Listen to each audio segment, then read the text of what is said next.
ایران پر براہ راست حملوں سپریم لیڈر آیت اللہ خامنائی کی شہادت کے بعد امریکہ اور اسرائیل توقع کر رہے تھے کہ ایران کا سیاسی اور فوجی سٹرکچر فوری طور پر کولیپس کر جائے گا اور رجیم چینج میں زیادہ مشکل پیش نہیں آئے گی، مگر اس کے برعکس نہ صرف ایران کا نظام حکومت فعال ہے بلکہ ملٹری سٹرکچر بھی کام کر رہا ہے۔ ایران 4 دن سے خطے میں امریکی اہداف اور اسرائیلی سرزمین کو دیسی ساختہ بیلسٹک میزائلز اور کم قیمت والے ڈرون سے براہ راست نشانہ بنا رہا ہے اور روزانہ سینکڑوں ڈرونز اور میزائل داغ رہا ہے، جنہیں روکنے کے لیے امریکہ اور خلیجی ممالک مہنگے فضائی دفاعی نظام اور انٹرسیپٹرز میزائلز کا استعمال کر رہے ہیں، جو رپورٹس کے مطابق امریکہ اور خلیجی ممالک کے پاس محدود تعداد میں دستیاب ہیں اور خلیجی ممالک جلد دباؤ میں آ سکتے ہیں۔ لہٰذا اس جنگ کے نتیجے کا انحصار اس بات پر ہو سکتا ہے کہ کون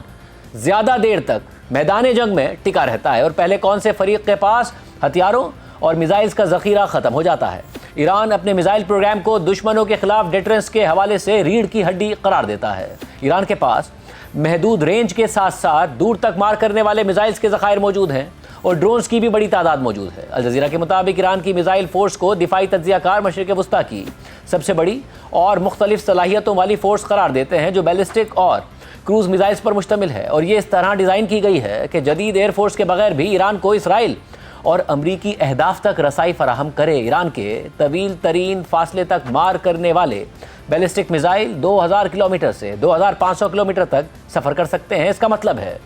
کہ یہ میزائل اسرائیل اور خلیجی ممالک میں امریکی اڈوں اور پورے خطے کے زیادہ تر حصے تک پہنچ سکتے ہیں۔ اسی طرح ایران کے درمیانے فاصلے تک مار کرنے والے بیلسٹک میزائل کی رینج 1500 سے 2000 کلومیٹر تک ہے۔ ان میزائلوں میں شہاب 3، عماد، غدر 1، سجیل اور جدید میزائل خیبر شکن بھی شامل ہے، جبکہ مختصر فاصلے تک مار کرنے والے ایرانی بیلسٹک میزائلوں کی رینج 150 کلومیٹر سے 800 کلومیٹر کے درمیان ہے، جو قریبی فوجی اہداف کو تیزی سے نشانہ بنانے اور حملوں کو روکنے کے لیے تیار کیے گئے ہیں۔ ان میں فتح میزائل کے مختلف ویریئنٹس شامل ہیں۔ اس کے علاوہ ایران کے پاس کروز میزائل اور ڈرونز کا ذخیرہ بھی موجود ہے۔ کروز میزائل نچلی سطح پر پرواز کرتے ہیں، اس لیے اکثر ان کا پتہ لگانا اور ٹریک کرنا زیادہ مشکل ہو جاتا ہے، خاص طور پر کہ جب انہیں ڈرونز یا بیلسٹک میزائلز کے ساتھ داغا جائے جو ایئر ڈیفنس سسٹم کو بے اثر کرنے کے لیے تیار کیے گئے ہوں۔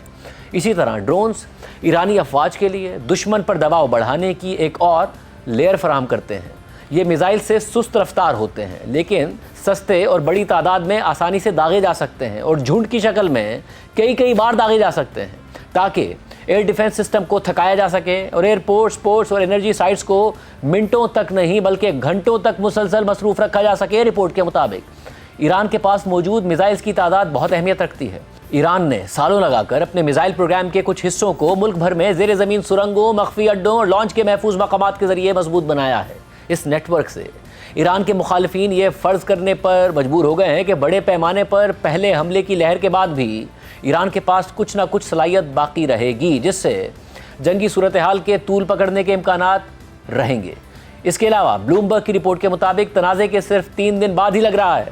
کہ جنگ طول پکڑنے جا رہی ہے اور اس کا کوئی فوری تیز نتیجہ نکلنے کا امکان نہیں ہے۔ ایران کے ڈرون حملے بحرین سے لے کر متحدہ عرب امارات تک امریکہ اور اس کے اتحادیوں کے دفاعی نظام پر دباؤ ڈال رہے ہیں اور ان کے اسلحے کے ذخائر کو کم کر رہے ہیں۔ اس جنگ کا نتیجہ اس بات پر منحصر ہو سکتا ہے کہ پہلے کون سے فریق کے پاس زیر استعمال ہتھیاروں کا ذخیرہ ختم ہو جاتا ہے۔ ایرانی ڈرون سمیت ان کے چھوٹے اور ابتدائی نوعیت کے کروز میزائلز بھی پورے مشرق وسطیٰ میں اہداف کو نشانہ بنا رہے ہیں۔ ساتھ ہی انہی ڈرونز نے امریکی اڈوں، تیل کے بنیادی ڈھانچے اور عمارتوں کو نشانہ بنایا ہے اور یہ سلسلہ ہفتے کے دن سے جاری ہے۔ تاہم امریکی ساختہ پیٹریاٹ ایئر ڈیفنس سسٹم ایرانی ڈرونز اور بیلسٹک میزائلوں کو روکنے میں بڑی حد تک کامیاب رہا ہے۔ متحدہ عرب امارات نے کہا ہے کہ ایرانی ڈرونز اور میزائلز کو روکنے کی شرح 90% سے زائد ہے۔ رپورٹ کے مطابق لیکن $40 لاکھ کے میزائل سے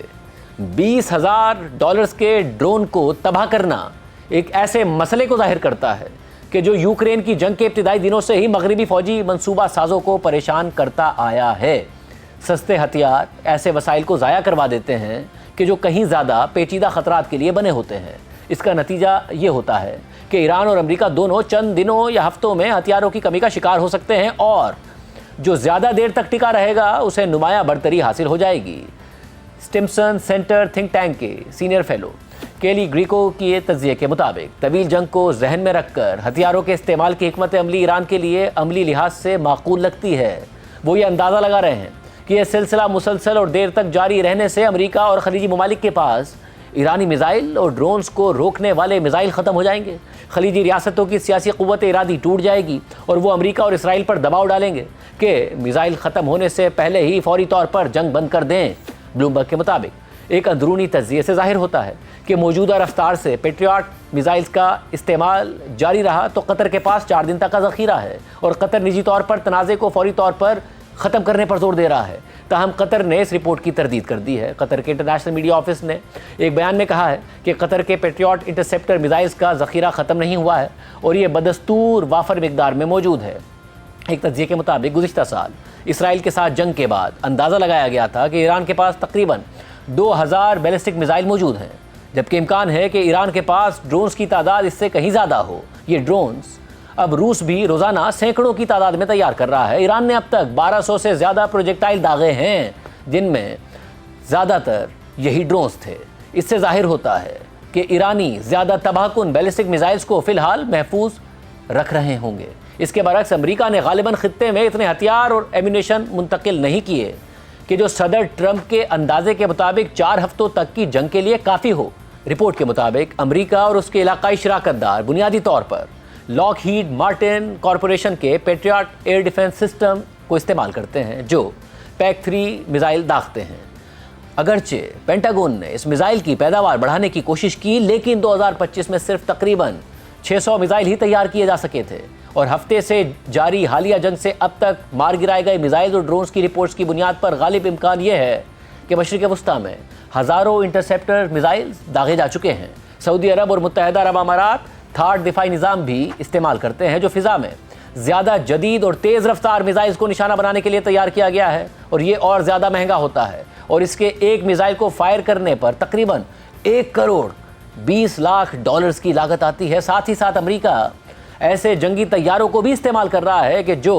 ایڈوانسڈ پریسیشن کل ویپن سسٹم میزائل سے لیس ہیں، جس کے ایک میزائل کو داغنے کی لاگت $20,000 سے $30,000 تک ہے۔ اس کے علاوہ طیاروں کے آپریٹنگ اخراجات الگ ہیں۔ حساس معلومات سے آگاہ ایک شخص کے مطابق اگر ایرانی حملوں کی موجودہ شدت جاری رہی تو خطے میں پیک 3 میزائل کے ذخائر چند دنوں میں خطرناک حد تک کم ہو سکتے ہیں۔ اگر ایران پر حملے کے لیے استعمال ہونے والے ہتھیار بھی ختم ہو جائیں تو تعطل پیدا ہو جائے گا۔ ایک اور تجزیے کے مطابق اس دوران ایران کے میزائل اور ڈرون کا ذخیرہ بھی کم ہو سکتا ہے، تاہم ایرانی رجیم افراتفری میں ہی صحیح مگر اپنا وجود برقرار رکھنے کے قابل ہو جائے گا۔ گزشتہ روز خود امریکی وزیر خارجہ مارکو روبیو نے خود تسلیم کیا کہ ایران ہر مہینے 100 سے زائد میزائل تیار کر رہا ہے، جبکہ اس کے مقابلے میں ایک مہینے میں تیار ہونے والے انٹرسیپٹرز کی تعداد 6 سے 7 ہوتی ہے۔